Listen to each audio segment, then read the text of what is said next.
I got it. Okay. And let's see.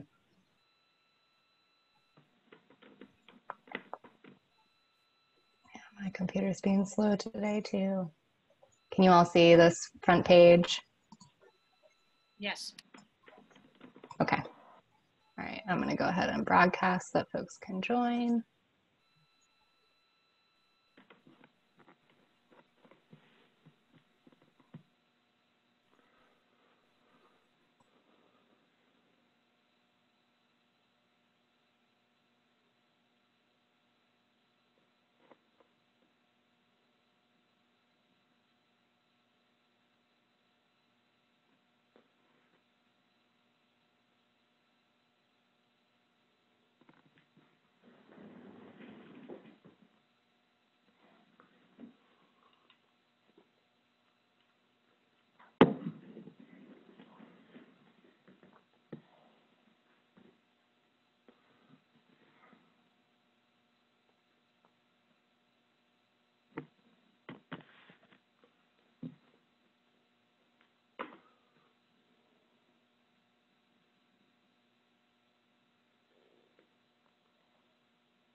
Hello, everyone. We're going to get started in just a few minutes.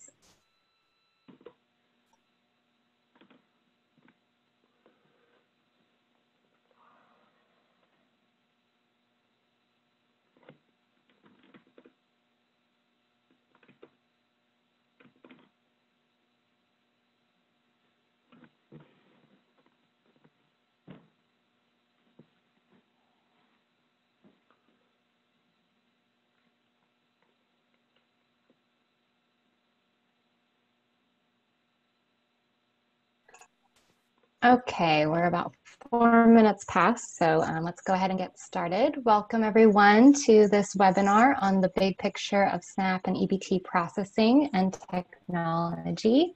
My name is Rachel Ward. I'm the GusNIP project manager here at Farmers Market Coalition. I'm going to do just a quick overview of the Nutrition Incentive Hub and Farmers Market Coalition, and then introduce our presenter, Peter Relic. So hopefully we should be able to move forward here. There we go. Oops. Yes.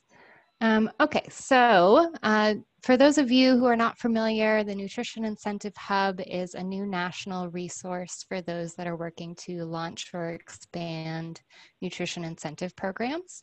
We are funded through the 2018 Farm Bill and through a cooperative agreement with USDA NIFA. The Hub is a national coalition made up of partners that provide training, technical assistance, and evaluation for SNAP incentive and produce prescription programs.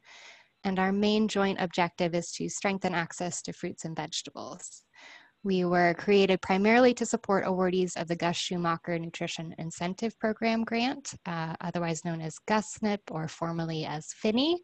But we do offer some form of training and TA to all nutrition incentive practitioners. So in the diagram on this slide, you can see some of the major players of the Hub. I won't go through everyone's role, but if you're interested in learning more, you can go to nutritionincentivehub.org if you'd like to learn more. And I do want to talk a little bit more about Farmers Market Coalition and the Farm Direct team and our role in the Hub. So we are here in this diagram.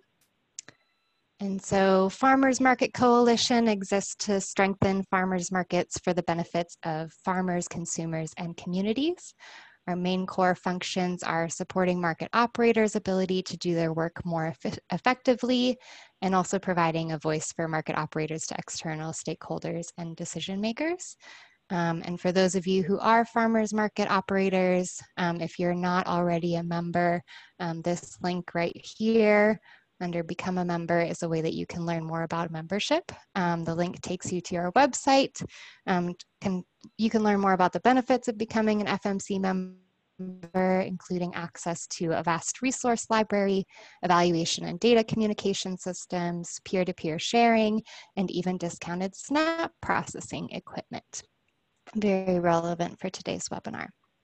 And our role in the hub is to be the Farm Direct lead for training, technical assistance, and innovation.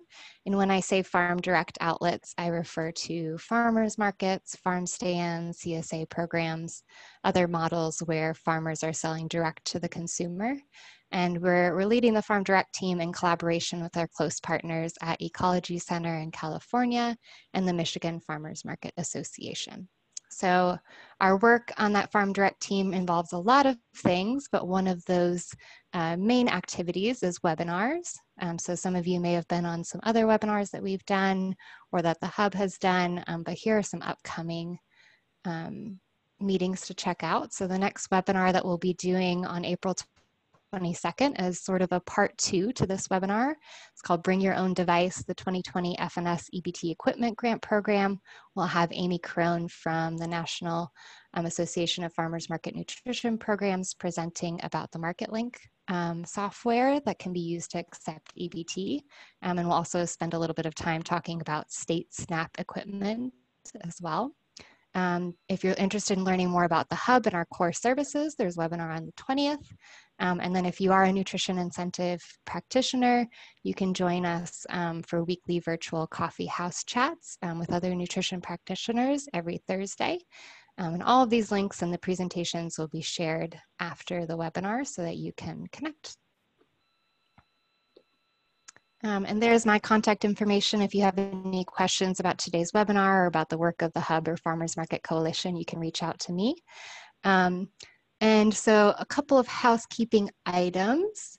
Everyone is on mute and we have disabled the chat function. So if you do have questions, please hold them until the end and we'll let you know when you can start putting those questions in the Q&A feature. And as I mentioned, all slides will be emailed out after the presentation along with the recording. And they'll be posted, this webinar will be posted on the Farmers Market Coalition website as well. And before I introduce our guest speaker, we want to get a sense of who's in the room. So Diana, if you could go ahead and start that poll.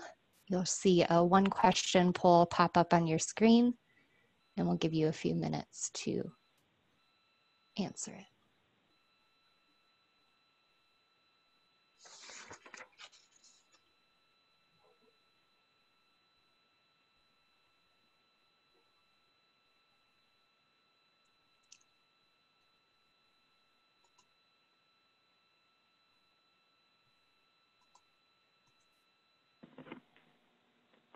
Okay, here, I will go ahead and launch it then.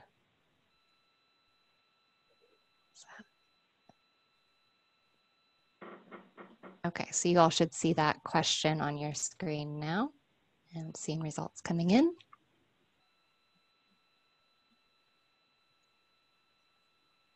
Give it about 15 more seconds.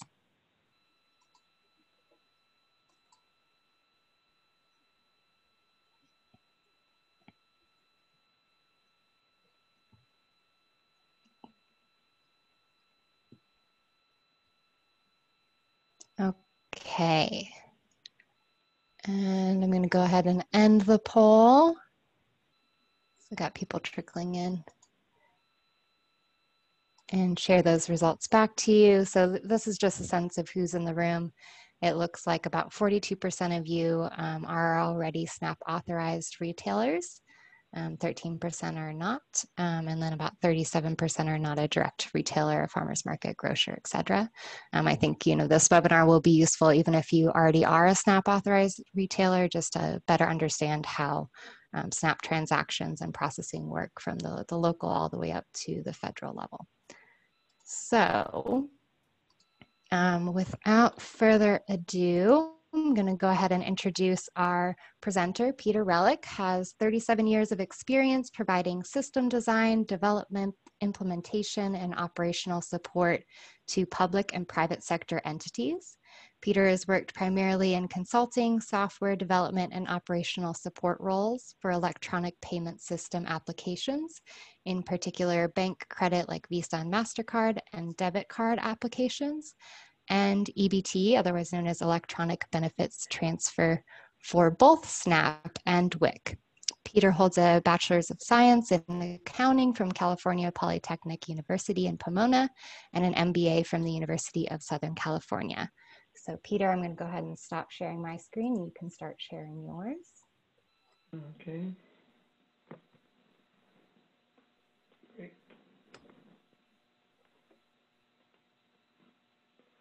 Okay, so you should be seeing my first slide, the EBT technology overview slide. Yep, we can see it. Great. Okay, so as Rachel mentioned, I've been involved in electronic payments for too long, I think. Specifically EBT I've been doing for over 29 years now, so I have a lot of experience with it. I've worked in EBT in the first statewide rollout. So let's start. So my agenda, what I'm going to talk about, first of all, is give a brief history of EBT, give an overview of the SNAP program, talk specifically about EBT and how it works today, and then give you my views on the future of EBT, where I think it's going, and because EBT is continuing to evolve. There's a lot of interesting things going on. So starting off with the history, EBT actually started with the first pilot in Reading, Pennsylvania, and that was more, it was called a pilot, but it was actually a proof of concept to see if electronic payments would work. At that point, when they actually did the pilot, the cost for transactions was extremely high. All the equipment was provided by the government. Nothing was really owned by the vendors or the retailers at that point. And the cost per case that was supported was over $29 a case, so it was extremely expensive. But the proof of concept did work. It showed that EBT was a viable means for distributing benefits, and from there it continued on. And EBT came about with a very strong coalition of stakeholders, and basically it was the FNS, states, retailers, processors, and clients and advocates, and they all got involved and did their work to make sure that it would work. The first statewide rollout was actually in Maryland in 1993, and that was actually my first project in EBT. I worked in helping develop the system that went into Maryland, and then actually spent 6 months in Maryland during the rollout of it, so I was very familiar with that. That was first big success in the statewide rollout. After that, it went very fast and furious. EBT was actually mandated by the Personal Responsibility and Work Opportunity Reconciliation Act in '96. And at that point, states were mandated to convert to EBT by October 1st of 2002. So they were given basically 6 years from when that act was passed. And it really became a rush at that point. States were working very hard. The last state to actually convert to EBT was California, and at the time, California and Guam were actually racing to see who was going to be the last one to convert, and California won the race. They did convert. It was about a year late, a year and a half. I think it was 2004 when they finally did finish their conversion. But EBT has been a great success. It's actually reduced the cost of the program quite a bit, and the cost of EBT has gone down just about every year since it was implemented. The 2008 Farm Bill actually changed the food stamp program from food stamps to SNAP, which stands for the Supplemental Nutrition Assistance Program. 2014 Farm Bill created the Food Insecurity and Nutrition Incentive Program, FINI, which I think Rachel talked about in the beginning. And then the 2008 Farm Bill continued FINI and renamed it the Gus Schumacher Nutrition Incentive Program. And that provided $417 million in funding over 10 years. So it's actually, Congress is really looking at SNAP to provide basically nutrition and education on nutrition to both to participants and also the retailers and everyone else. SNAP program is actually administered by the Food and Nutrition Service, FNS, and they're an agency of the United States Department of Agriculture, or USDA. The purpose of SNAP is to provide nutrition benefits to supplement the food budget of needy families. And it's intended to be a supplemental program. It's not intended to provide all the funds for food. SNAP is authorized every 4 years to the Farm Bill, and it is a means-tested benefit, meaning that there's no federal limit on benefit funding.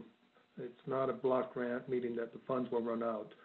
Funds, if enrollment expands during an economic crisis, such as we're having now with the COVID-19, the federal funding will also expand to make sure that everybody that is eligible and does apply for it will get benefits. You, Peter? Yeah. Peter, we have some Yes. folks asking if you could speak up a little bit or raise your volume. Okay, I'm sorry. Is this better? Okay, so SNAP, yes. yeah. Okay, SNAP itself is operated individually by each state, and states have some latitude in there. States can determine the eligibility. They do determine the eligibility of participants, but they operate under general guidelines from FNS. And their states do have flexibility in how they determine eligibility. There's certain parameters that they can use. The administration of the cost for administering SNAP is actually funded by both the state and the federal government. So states do have an incentive to watch their costs. Administrative costs is funded 50% by the state, 50% by FNS. The only exception to that is the administrative costs for supporting Native Americans, and that is funded 75% by the federal government. The FNS role in SNAP, they administer, basically oversee the SNAP program in the states. They develop program policy and regulations based upon the requirements in the Farm Bill. When the Farm Bill is passed, that's basically considered law, and they would use that to develop their policy. And then FNS is the one that actually authorizes retailers to accept SNAP as a payment for food. So every retailer that accepts SNAP has been authorized by FNS. FNS is actually headquartered in Alexandria, Virginia, but they do have 7 regional offices that actually supports the individual states. And this slide actually shows the regional offices, and like I said, a number of them. So there's, in the west, there's a Western Regional Office, Mountain Plains in the Midwest, Midwest region, which is Minnesota and eastward, Northeast region, Mid-Atlantic Regional Office, Southeast, and the Southwest Regional Office. So those regional offices are the ones that actually interact directly with the states and provide support to them in their SNAP programs. The one thing about EBT and the way FNS has set it up is that it is very automated and very controlled. FNS has systems in place to know exactly how much has been obligated for SNAP benefits and how much has been paid out. And they do this through a number of interfaces. They have interfaces with both the states and the EBT processors that actually do the majority of the work. And they also have a system that they use for tracking fraud. And the one thing about the SNAP program is that the fraud actually is extremely low, especially when compared to other programs like Medicaid and Medicare. They also get data. They manage the retailers that are in the program, and they send the information down to the processors so they know who's actually authorized to accept it. So it looks complicated, but like I said, it's very automated and it works very well. FNS can tell you at any time exactly how much is obligated and how much is being spent. I'll talk a little bit about current statistics. And when I say current, these statistics are actually from October of last year.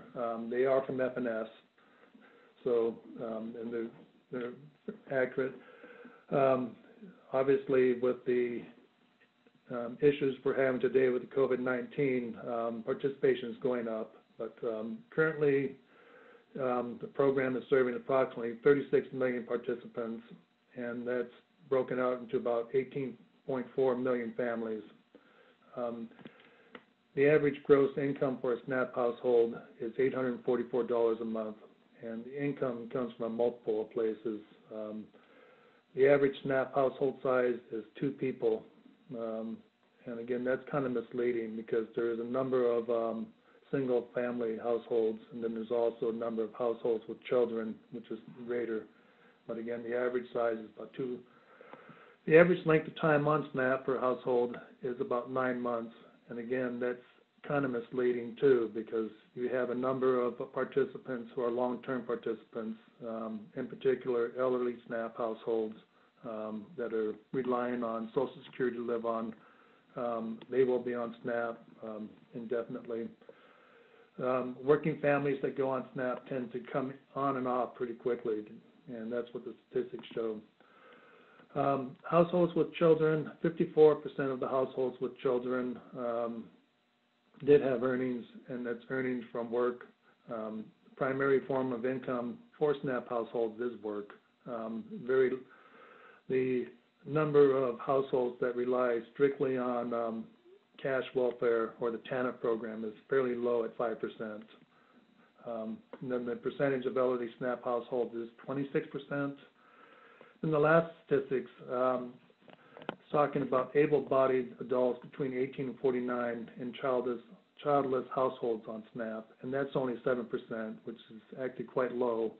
And those adults that are in the program and receiving SNAP, because of the recent law changes, they are required to actually be looking for work if they want to continue to receive SNAP, and there is a limit how long they can actually receive SNAP unless there is extenuating circumstances, and that's actually 36 months or 3 years.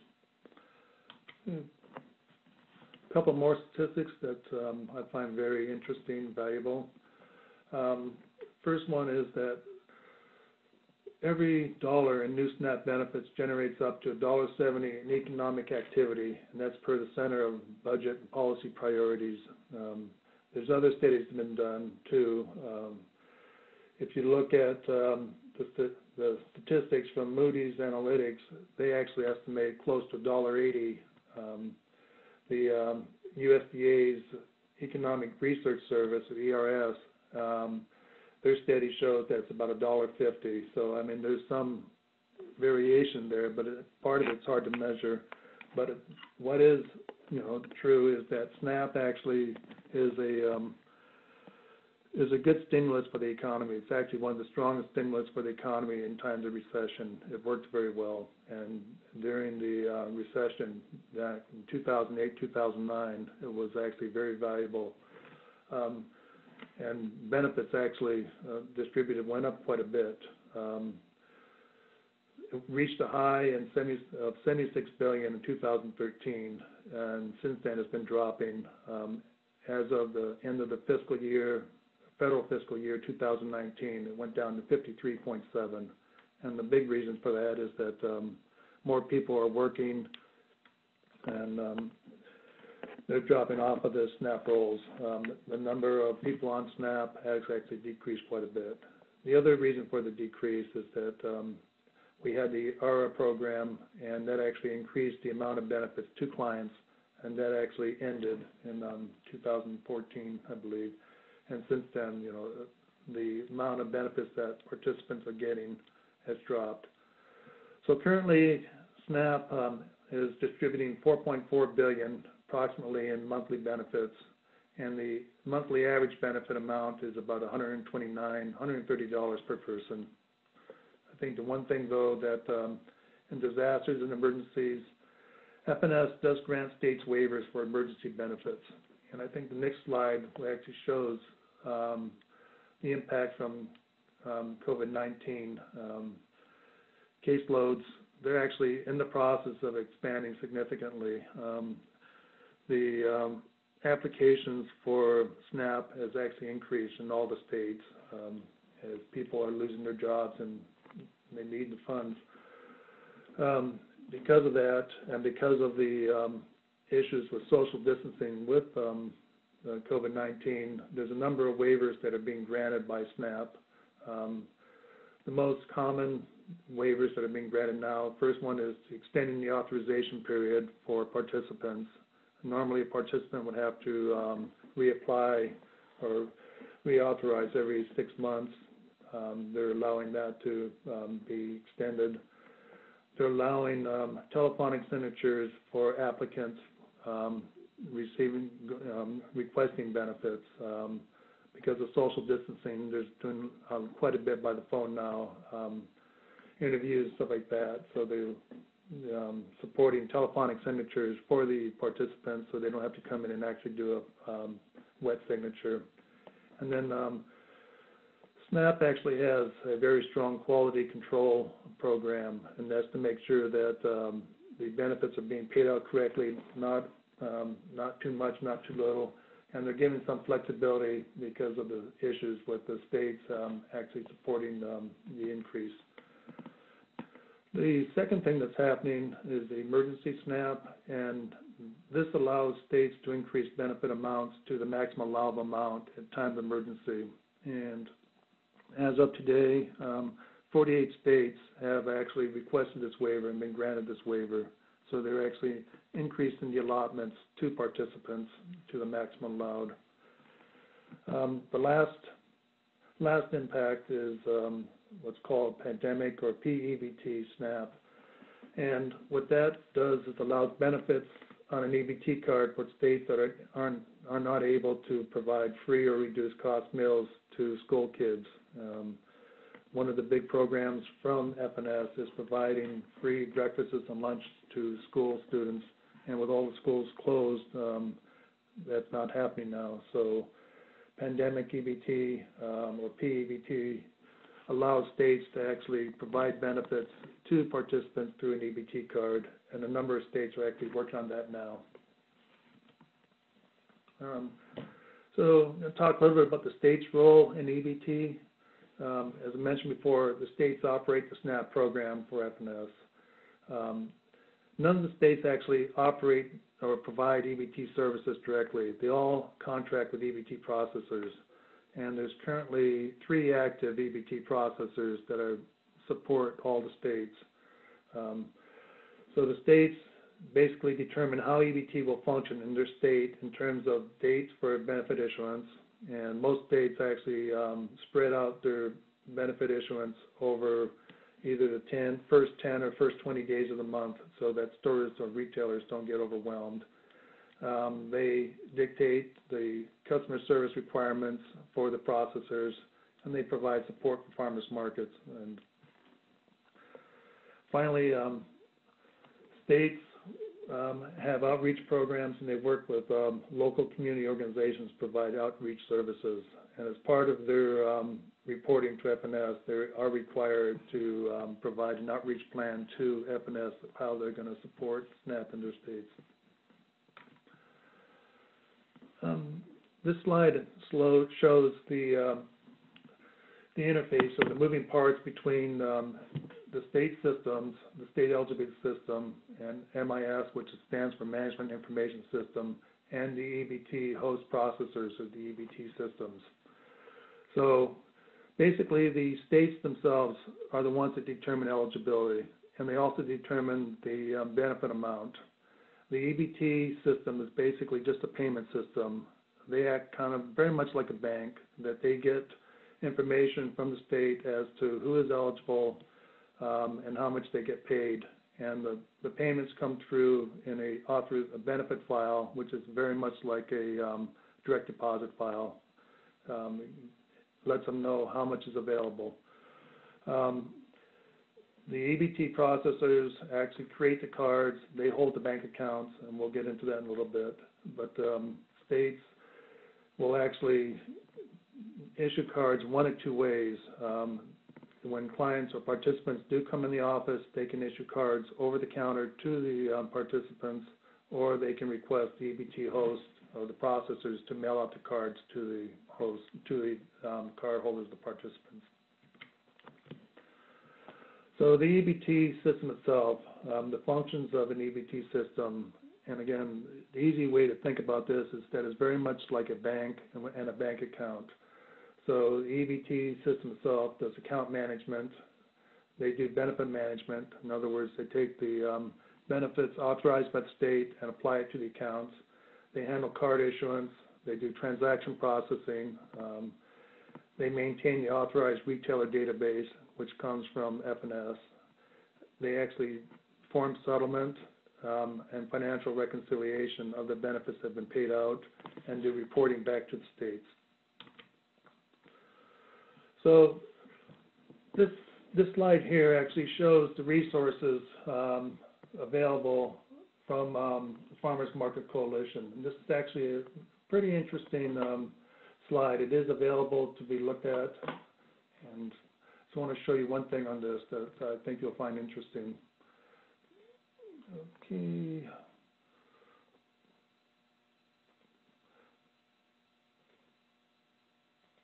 Okay, so what I'm showing now is actually the screen that is from the Farmers Market website. So this is the map that I was showing before. If you click on any one of these states, what you'll actually see is the contacts for the state as to different contacts within the state and also the different various programs.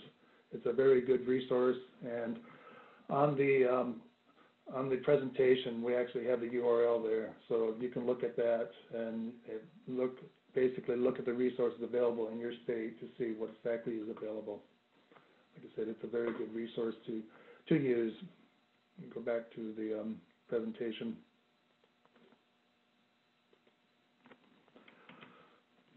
Okay.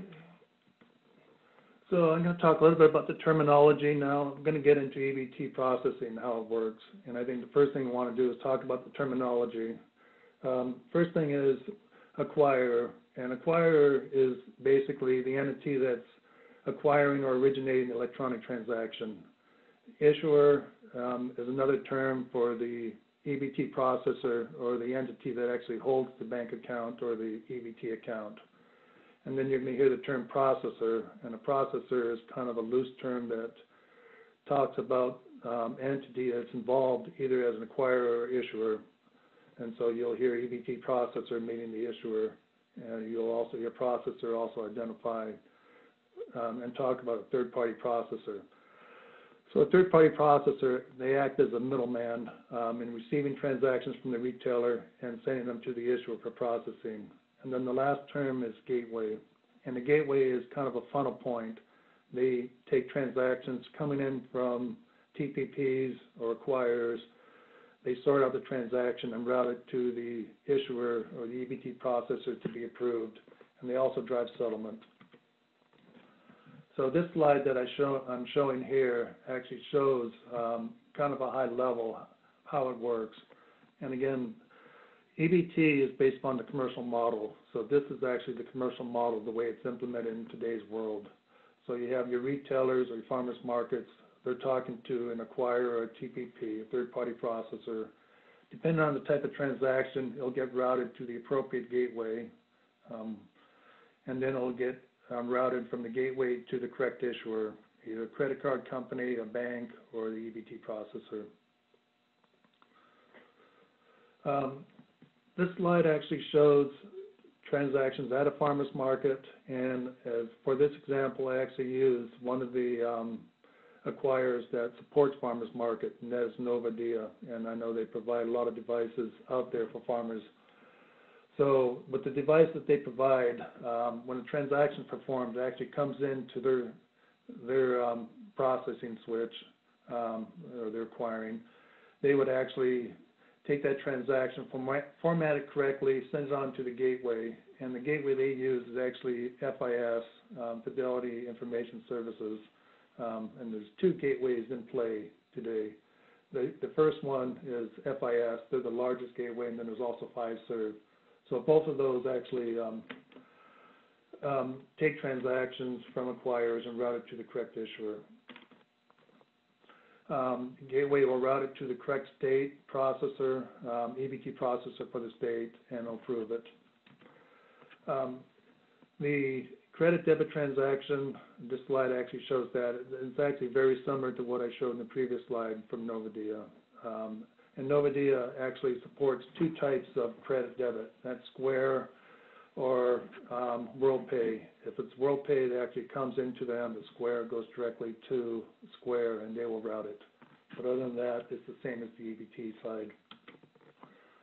Settlement works kind of in reverse of the actual approval process. The one thing that is unique about settlement or interesting is that the gateways actually drive settlement.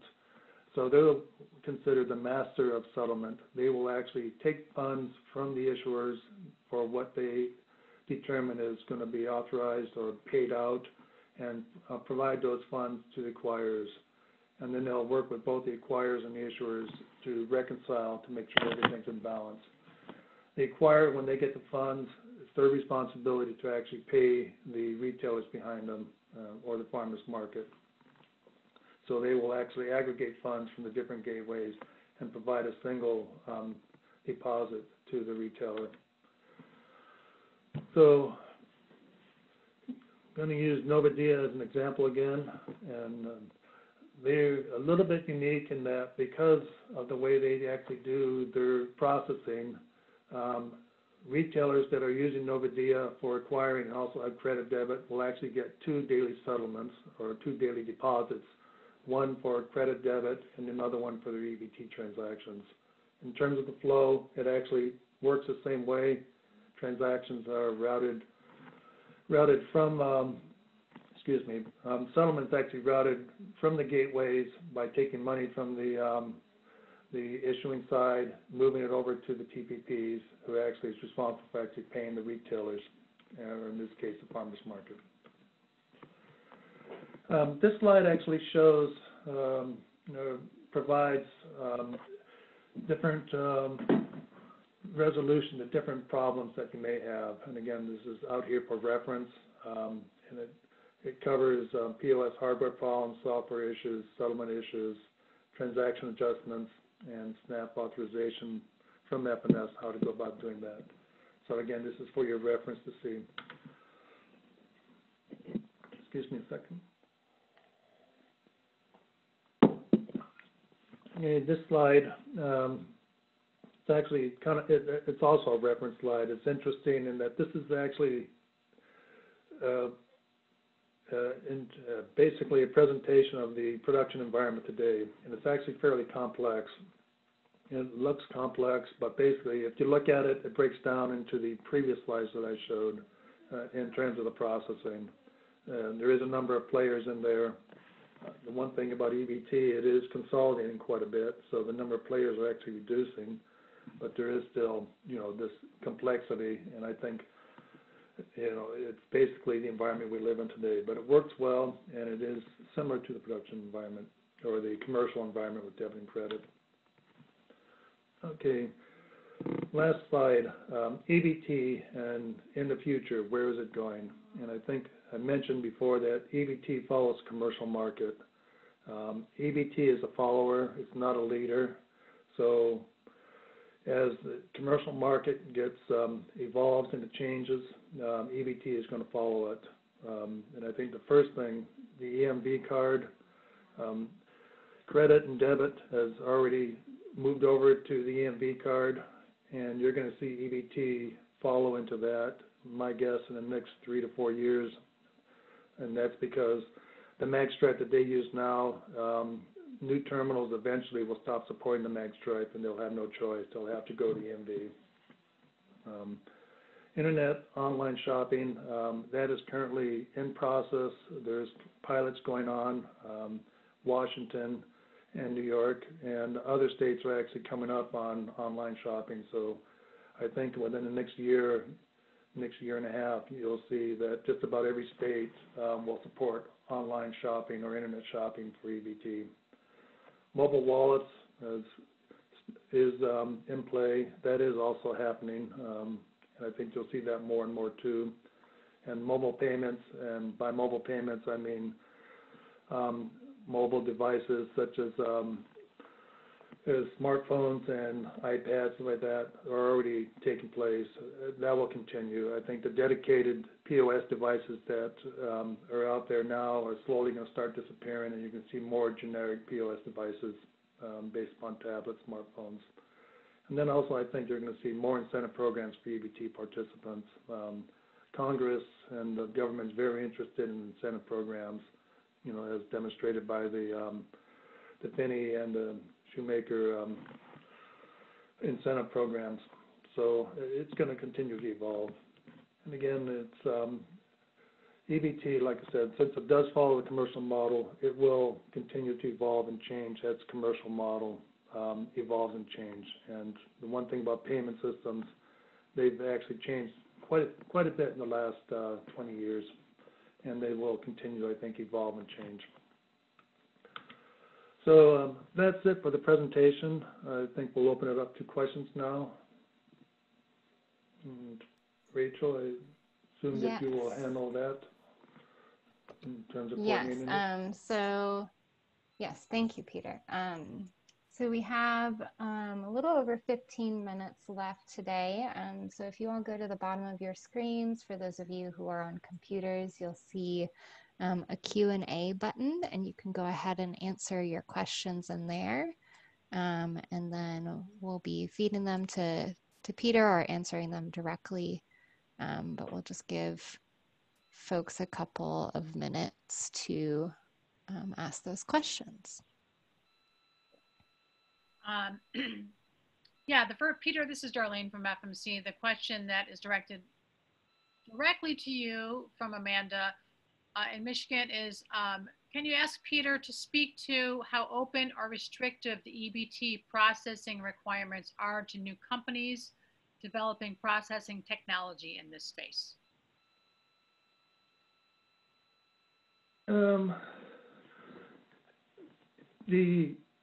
It's an interesting question, but EBT processing requirements are actually very much driven by FNS. They're the ones that actually set the requirements, and again, that's done through their regulations and policies. There is some definite restrictions in there in their policies, and again, that's driven by the farm bills and what's in there. In terms of processing technology, their FNS is actually open to it. They are looking at different types of pilots. For example, the online pilot that's going on now, and that did take quite a while. They are going to be looking at a mobile wallet pilot, and that's just kicking off now. I think it'll probably get delayed a little bit because of the COVID-19, but they are open to new technologies, and they do have companies talking to them, directly to them. If you're interested in finding out more or actually want to propose something, the best place to do is to talk to FNS headquarters directly, and they will actually give you, basically, they're very open about that, and they'll tell you directly what they can and cannot do.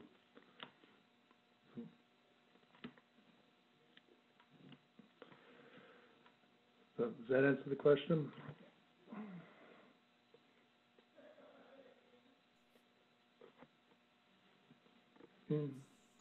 Yes, I hope so. Dar, are there other questions you want to feed to Peter?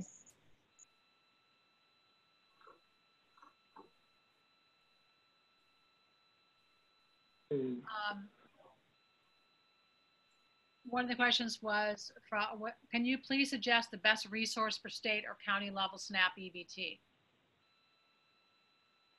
Okay. Like so on that one, my take on it is that the best resource is actually that map I showed earlier that's put out by the Farmers Market Coalition. Let me bring that up again real quick. Right, I think we mean actually SNAP user data, actually redemption rates and things like that. Oh, redemption rates, something like that? Yeah. Okay. There is, in terms of county level, that data is not available. State level is actually available. FNS actually has some great statistics out there. If you do a Google search on FNS SNAP statistics, it'll bring up the FNS site and will actually show what statistics are available. And they have statistics on a monthly basis, and that data is actually captured from the actual redemptions that they capture in their processing or in, receiving data. They're about 3 months behind, but again, like I said, the data is pretty good. Hopefully that answered it. If did not, let us know. Another question was, would the PIN go away with EMV? No, it will not go away. EMV will support PIN. Credit processors have decided not to, but EBT, because of it's basically a debit transaction, and a debit, the PIN is the electronic signature, so it's going to be required even with EMV. With credit, you have credit risk, and debit, they require the PIN because there is no credit risk. If it's basically, if the PIN is authorized, the transaction will get paid regardless. Everything's 100% positive authorization. Yeah. Here's one. How do you see the recent approvals of state pilots for online EBT purchasing programs impacting states' ability to fold food incentives onto the EBT card directly? Opportunity for a parallel track, especially given the role that state EBT providers, TPPs, will play in both. So what do you think about the incentive on the cards? It actually, because of the way the online pilot or the online purchasing program has been implemented, it actually feeds into the normal processing. The main thing that happens with the online pilot is that it actually goes to a separate processor who has the algorithm or basically a pop-up screen for the client to enter the PIN. All the rest of the transaction follows the basic model. So the merchants that are supporting online pilots will actually continue to provide the same type of information that a regular transaction would provide, and they will allow them to do the incentive program if they're doing, for example, a FINI or a healthy food incentive type for fresh fruits and vegetables. So that's not going to change. I think, like I said, it'll fit into the current model. I don't think I asked this one yet. I think could you please explain why it has been so difficult for tablet processing? And also another question or point somebody had was, and my impression was that Novadia is no longer working with WorldPay as a payment processing for tablets. I believe that is true, Tammy. But yeah, the question is about tablet processing. Yeah, and actually, speak to the first one. Novadia actually is still working with WorldPay. They're certified with them now, so they are handling that. And I was just talking to Novadia a couple days ago about it, so I'm positive my information is correct. In terms of difficulty for tablet processing, I'm not sure exactly what you mean by that because, like I said, Square will work with a tablet or a smartphone, and they actually have their own software there. There could be some kinks with it, but I know that a number of vendors are going that way, and Novadia actually provides a tablet.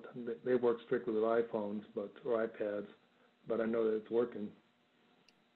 Mm-hmm.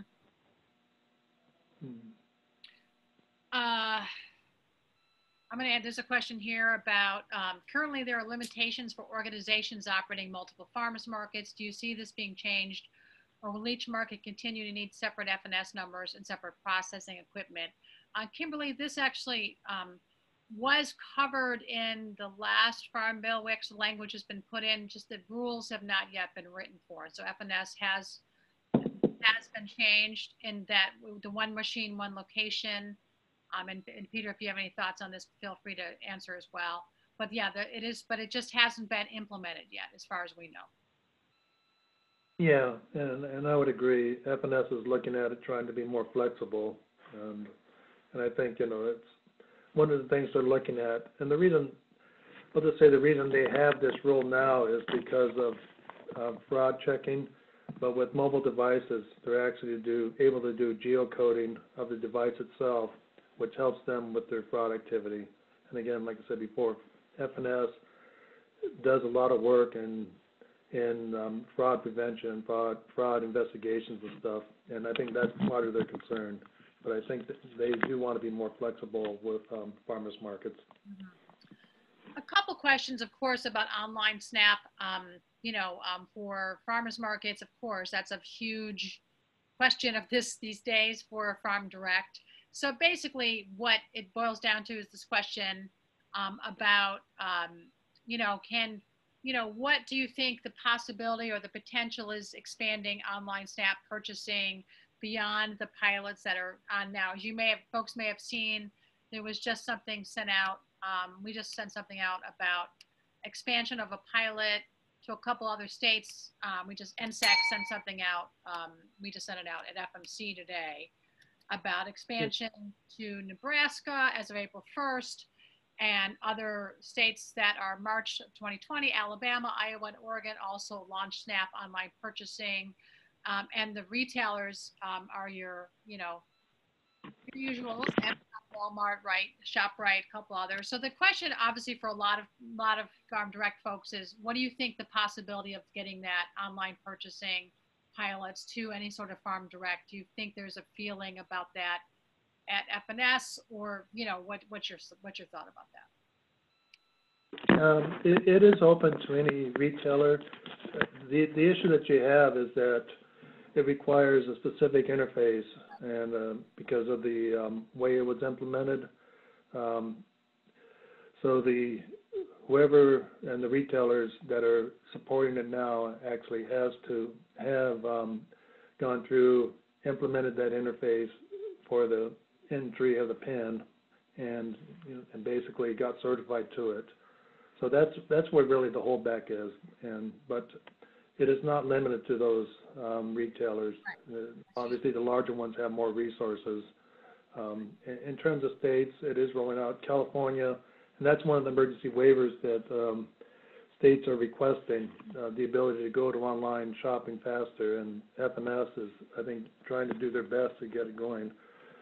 Two additional states were approved for the online pilot, and that was Arizona and California, and that was just done recently through a waiver process.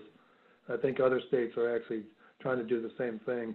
Again, there's work on the EBT processor side and work on the state side to implement this. And so it's not like you can just turn on the switch overnight. That's part of the problem. Yeah. I'm trying to see if there's any more questions in here that we haven't answered. Anybody have any more questions? I'm trying to see if we make sure we've answered everybody here. We've got, I don't know if folks can see in the Q&A, you can answer. You can actually see what's been answered. We typed in some answers. We will save all those and be able to share them with you all, because we probably won't be able to, of course, go through them all. But yeah, if anybody has any last minute questions, I can ask Peter. I'm happy to do.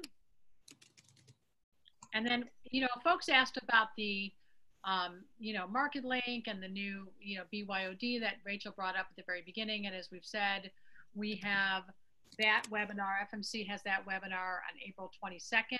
And you can, right now it's listed on the farmersmarketcoalition.org website under events, webinars, and you can see it there and register from that point. See any more questions? Okay, I don't see any more questions. Great. We're about 4 minutes to the end.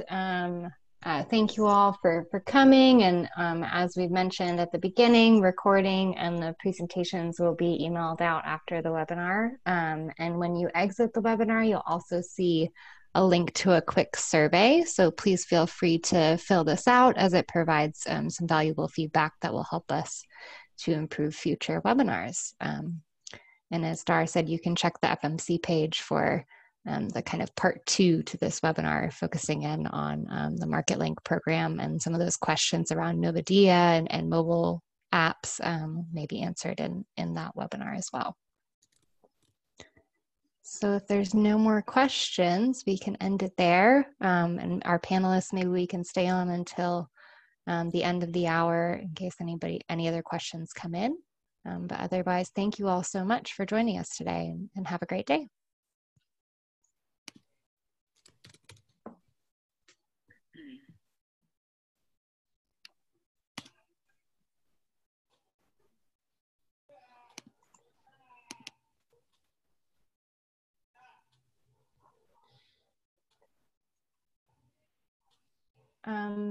Joe Prickett, I see that you have your hand raised. I'm gonna allow you to talk just in case you're on. He actually What put was it, that, Dar? he put it in the Q&A just now. Okay, great. I was thinking maybe he was on the phone. Yeah, we've got a lot of good questions and answers in there that we will, when we send the recording out to everybody, we'll also send you all the Q&As that have been answered, that we answered by typing and didn't answer. If they were answered live, of course, you can listen to the recording and catch that. Do you see this question from Caprice around flexibility with how they use EBT machine? Did we ask that? No. Okay, Peter, in the next couple minutes, I'll just read you this question. So Caprice says, in the face of COVID-19, do you think FNS will consider allowing farmers markets to have some flexibility with how they use their EBT machinery? So for example, markets being able to use their machine in a pop-up market location, using their machine to support a farm on their farm, or using their machine to support farm sales at food banks. I don't know if you have any more information about that, Peter. Yeah, and it's kind of hard to speak directly for FNS. I know that they are trying to be flexible. I think the best resource to do is actually talk to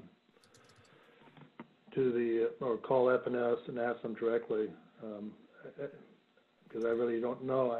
Again, like I said, based upon what's going on today, I know they're trying to be flexible, and I think there's, to the extent that they can be with their rules and regulations, I think they will try and be. But I'm not really sure what they would say in regards to how they can use the machinery at this point.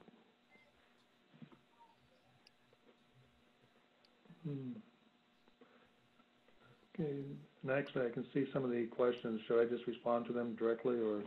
Yeah, go ahead if you can. That'd be great.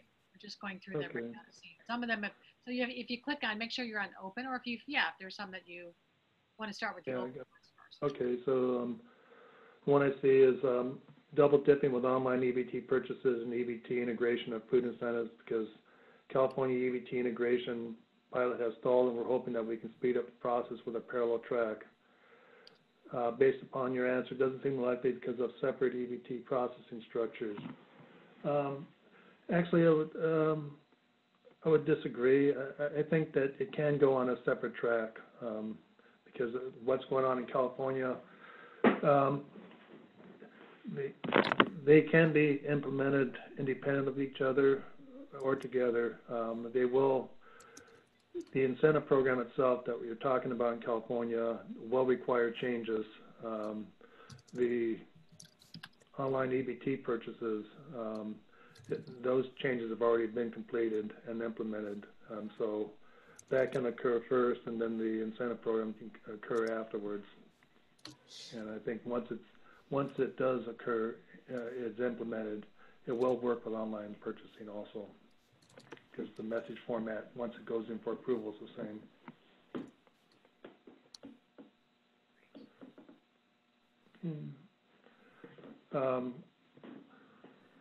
So the next question came more about mobile payment future for EBT. And again, talking about mobile payment, I don't know if we're talking about mobile wallets, which again, FNS does have a pilot plan for it. So they started looking at it. I'm not sure with all the issues going on with the COVID-19 and all the other work, that's probably going to get delayed, but it is on their horizon. They will be working on that, I think, once things settle down. So, and you will see it occur. And basically by mobile payment, talking about having a mobile wallet contain the EBT card, instead of having the physical plastic, have the phone or whatever act as your token for actually authorizing the payment, similar to Apple Pay. And again, like so, I think that will be coming. And once the pilot starts, you'll see it ramp up. It's just the way the payment industry is going.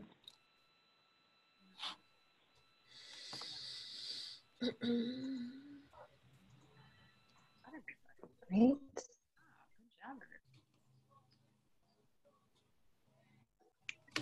Are there any more questions, Peter, or did that clear it all? Yep, that cleared everything, I think. Yep, did.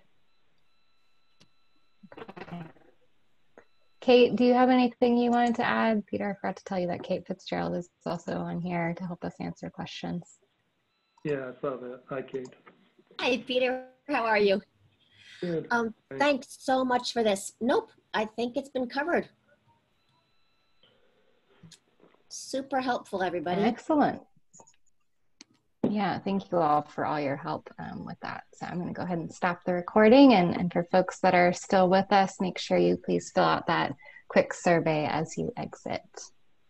Thank you all. Appreciate the recording. Thank you. Thanks, everyone.